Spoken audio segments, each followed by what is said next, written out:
Even though that Mount Sinai looks peaceful and majestic in these pictures, when Moses received the Ten Commandments, Mount Sinai must have felt like a war zone.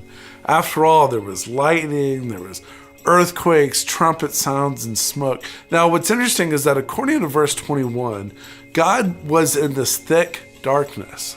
So, he's definitely present at Mount Sinai, but the smoke becomes a veil for the glory of God, the visible symbol of his majestic presence. Now, Adam and Eve, they experienced God himself walking in the garden. And for the prophet Elijah, well, he experienced the presence of God to be in a small, still whisper. Well, not for Moses and the 2 million Israelites. When God gave them the law, Mount Sinai was storming and chaotic, so much that it instilled fear in the people. Well, don't worry though.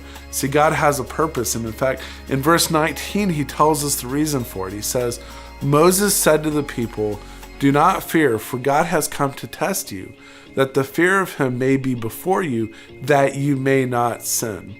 In other words, God was trying to get their attention. Did it work?